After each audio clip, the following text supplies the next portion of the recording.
Bismillahirrahmanirrahim.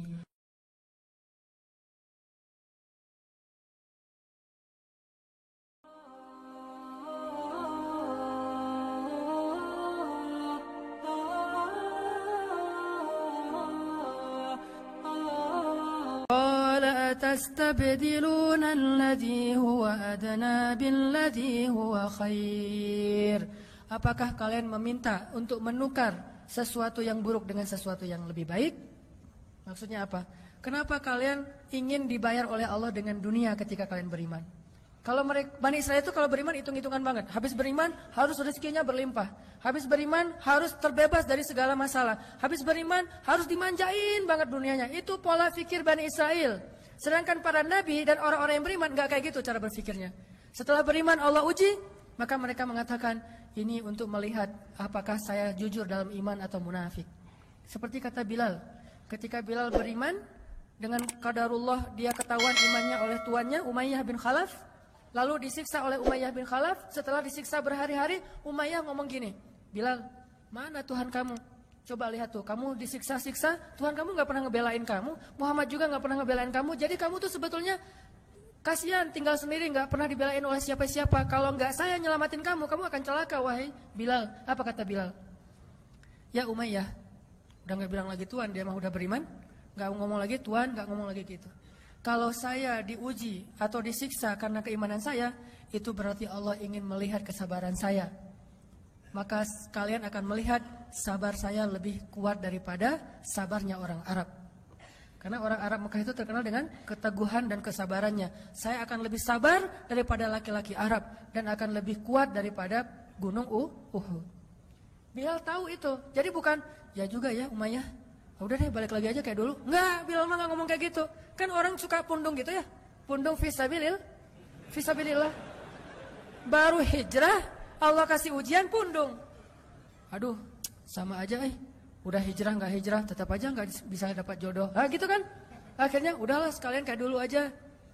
Aduh sama aja, ternyata udah rajin ngaji, belum kelihatan juga ke atas, masih aja nggak ada yang kecantol misalnya kan ya.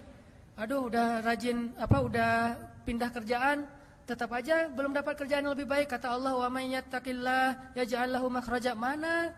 Wa yarzuqhu min haitsu la yahtasib. Mana tuh?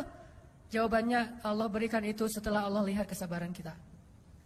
Kalau Allah belum melihat kesabaran kita, Allah nggak akan kasih apa yang Allah janjikan. Karena yattaqillah bukan hanya taubat, tetapi sabar. Itu satu paket. Takwa itu at-ta'ah was sabr, itulah takwa. Taat dan sabar, itulah takwa. Wa may yattaqillah, siapa yang taat lalu sabar, baru Allah janjikan yaj'al lahu makhraja wa yarzuqhu min haitsu la yahtasib wa may yattaqillaha yaj'al lahu min amrihi yusra wa may yattaqillaha yukaffir anhu sayyi'atihi wa yu'zim lahu ajra. Itu semua janji Allah bagi orang yang takwa. Dan takwa itu taat dan sabar.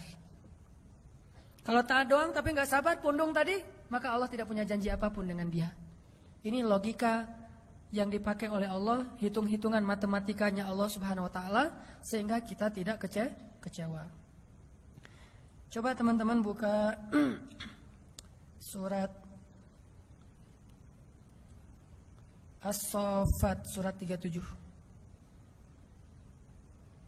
Surat As-Saffat surat 37 ayat 51.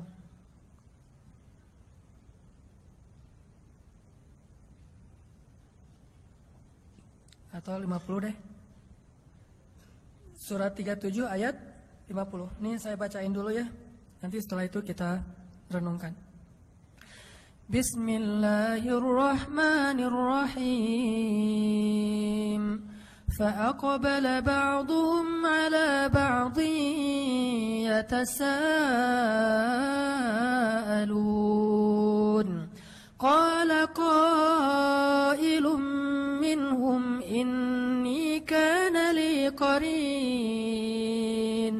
yaqulu a innaka laminal musaddiqin a idza mitna wa kunna turaban wa 'idhaman a inna lamadinun قال هل أنتم مطلعون فاطلع فرآه في سواء الجحيم قال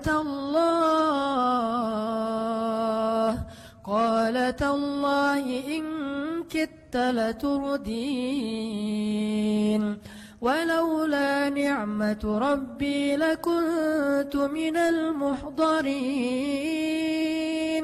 أفما نحن بميتين إلا موتتنا الأولى وما نحن بمعذبين إن هذا لهو الفوز العظيم لمثل هذا فليعمل العاملون أذلك خير نزلا أم شجرة الزقوم. Ini adegan yang tadi saya kisahkan di surga dan neraka. Fa'aqbala ba'duhum 'ala ba'dhi yatasaalun. Orang-orang di surga nanti saling kenal lagi tuh. Kita tuh cuma nggak kenal sesama kita tuh cuman awal-awal berbangkit doang. Likulli imri'in minhum yawma idzin sya'nu yughnih. Itu cuma berlaku pada saat awal bangkit. Ketika kita awal bangkit dari kubur tuh kita nggak akan saling kenal. Nggak mikirin, siapa kok kamu di sebelah saya? Nggak usah dilanjut. Nanti jadi nggak benar. Udah aja gitu ya. Jadi pas awal berbangkit kita tidak saling kenal. Dan semua dibangkitkan kata Nabi dalam keadaan tidak berbusana dan tidak dikhitan. Kata Aisyah, aduh malu sekali hari itu. Kata Nabi, ya Aisyah, bagaimana seseorang bisa merasakan malu padahal hari itu hari ketika setiap orang sibuk dengan urusannya sendiri-sendiri. Seorang ayah lari dari keluarganya, suami lari dari istrinya dan seterusnya. Tapi setelah adegan itu, manusia nanti akan saling kenal lagi. Makanya muncul adegan saling memberi pertolongan, saling menghujat, saling menimpakan dosa-dosa, saling menuntut. Itu berarti udah kenal. Nah di surga manusia saling kenal lagi tuh. Sehingga kata Allah, fa'aqbala ba'duhum 'ala ba'dhi yatasaalun. Manusia akan bertemu lalu saling bertanya. Kata mereka, ini kana li qarin loh. Ada lohnya. Ini kana li qarin. Apa artinya?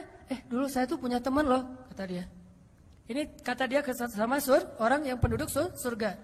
Apa temannya? Teman yang tadi di dunia yang saling berlomba-lomba dalam 1.000 dinar. Yang satu 1.000 dinar beli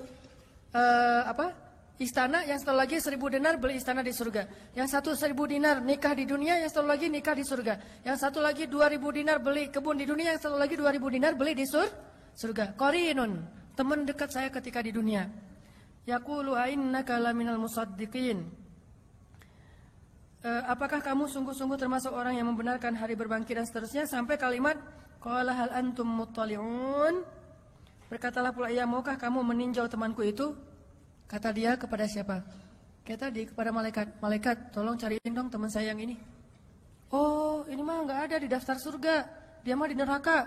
Oh, gitu ya. Udah pergi aja ke jendelanya surga. Lalu melihat ke arah neraka. Ketika bertemu di neraka, fattala'a itu gini.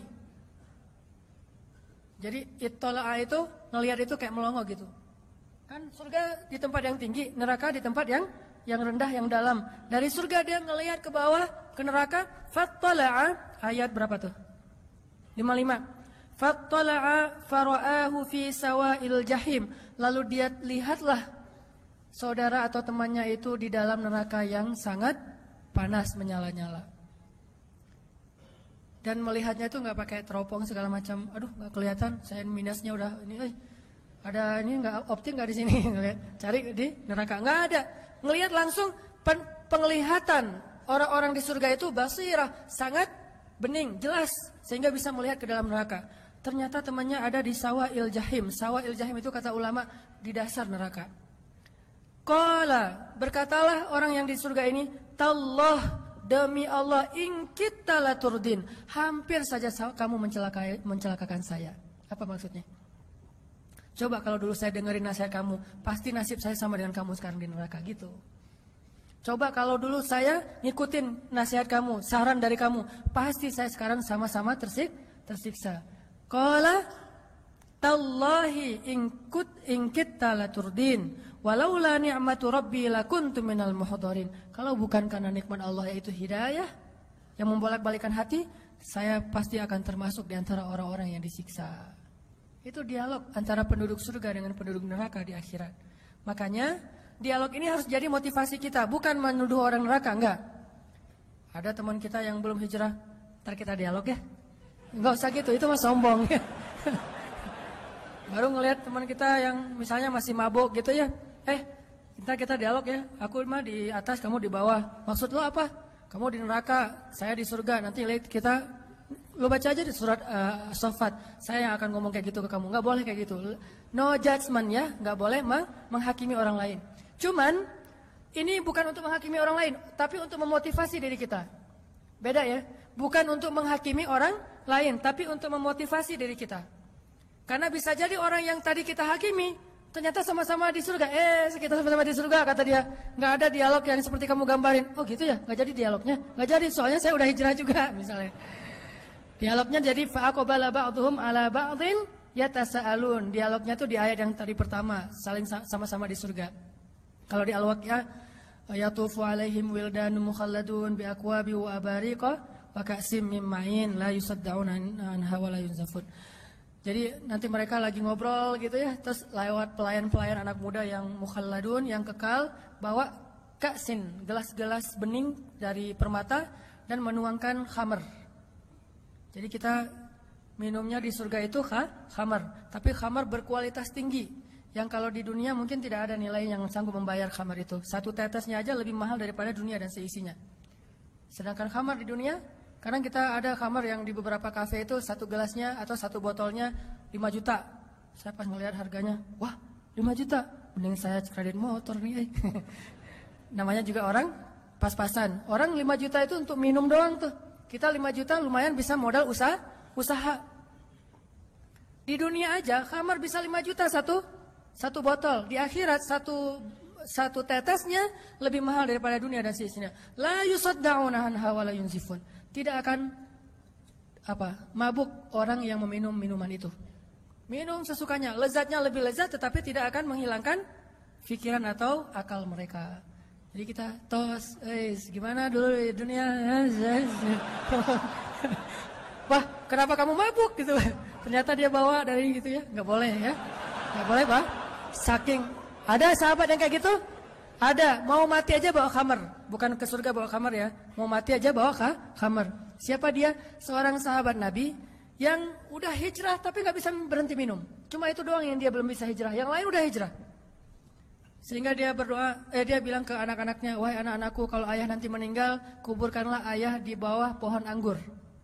Sehingga buah-buah anggur yang jatuh ke tanah yang sudah busuk, kemudian masuk ke dalam tanah, cairannya itu bisa membasahi tulang-tulang ayah. Coba, saking ediknya dengan khamar.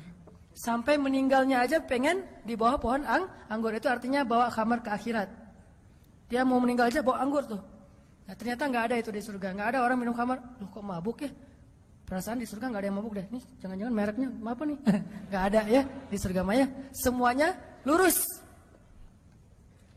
Sehingga dialog itu akan terjadi nanti di akhirat. Ini motivasi buat kita. Sehingga kalau misalnya kita sedikit ngerasa agak kayak kok hidup saya susah gini padahal udah hijrah, bilang aja apa yang ada di sisi Allah lebih baik. Saya udah mudah-mudahan dapat di akhirat. Kalau misalnya orang lain bisa membeli segala macam di dunia, kita belinya lewat sedekah aja, lewat dua rakaat sholat, lewat tasbih. Kita mengatakan misalnya Subhanallahil azim, subhanallahi wa bihamdi. Itu pahalanya apa? Satu kali mengucapkan Subhanallahil azim, subhanallahi wa bihamdi, pahalanya Allah tumbuhkan satu pohon kurma di surga. Sehingga satu pohon kurma ini kalau kita berjalan 100 tahun, itu belum keluar dari naungannya, saking rindangnya pohon kurma di surga. Cuma bilang Subhanallahil azim, subhanallahi wa bihamdi. Kalau dibalik Subhanallahi wa bihamdi, subhanallahil azim, Allah beratkan timbangan kita. Cuma bolak-balik itu aja pahalanya beda-beda. Coba teman-teman lihat orang yang saking semangatnya kerja, biasanya teman-teman dari etnis Tionghoa misalnya, kan mereka semangat-semangat tuh kalau kerja. dia jualan, dia punya kafe misalnya, atau punya sebuah stand di mall, udah punya kafe, masih jualan yang perintilan-perintilan di depan toko tuh. Kadang-kadang jual yang nggak terlalu mahal, loh kok dia masih mau jualan yang kayak gitu-gitu, padahal dia udah punya kafe, yang perintilan pun dia lakukan. Lumayanlah buat isi pulsa, lumayanlah buat bensin, lumayanlah buat bayar pembantu. Dia masih mikirin yang kecil-kecil, padahal dia udah punya toko yang besar. Kenapa kita sebagai muslim mengabaikan yang kecil-kecil yang Allah tawarkan pahalanya besar? Udah kok, udah tahajud, udah tambahin aja yang perintilan. Subhanallahil azim wa bihamdi. Subhanallah wa bihamdi wa subhanallahil azim. Itu kan perintilan kan? Kalimatan khafifatan 'alal lisan, habibatan ilar rahman, thaqilatan fil mizan. Subhanallah wa bihamdi, subhanallahil azim. Itu perintilan loh. Gampang ngucapinnya, tetapi pahalanya luar biasa di sisi Allah SWT. Jadi nggak boleh bilang, kan udah tahajud, kan udah umroh, kan udah tilawah, kan udah. Sama kayak orang tadi, kan udah punya toko, kenapa masih jualan yang kecil-kecil di depan tokonya? Begitu juga kita, kan udah tahajud, kenapa masih mikirin subhanallah, subhanallahan? La haula wala quwata illa billah, itu adalah satu box perhiasan di dalam surga, disimpannya di bawah arasy, bukan di bawah tempat tidur. Di bawah arasy. Siapa yang mengucapkan la haula wala quwata illa billah, Allah memberikan kanzun. Kanzun itu kayak harta terpendam yang tersimpan di bawah arasy Allah Subhanahu wa taala. Sehingga pas kita nanti masuk surga insyaallah, tiba-tiba Allah mengatakan, "Abdi, hambaku, ini untuk kamu." Ya Allah, ini dari mana? Dari la haula wala quwata illa billah. Wahai hambaku, ini untuk kamu dari mana? Dari subhanallah, dari alhamdulillah, dari Allahu akbar, dari la ilaha illallah. Artinya kalau orang membeli dunia dengan hal-hal yang kayak gini, kita membeli akhirat dengan hal-hal yang seperti itu.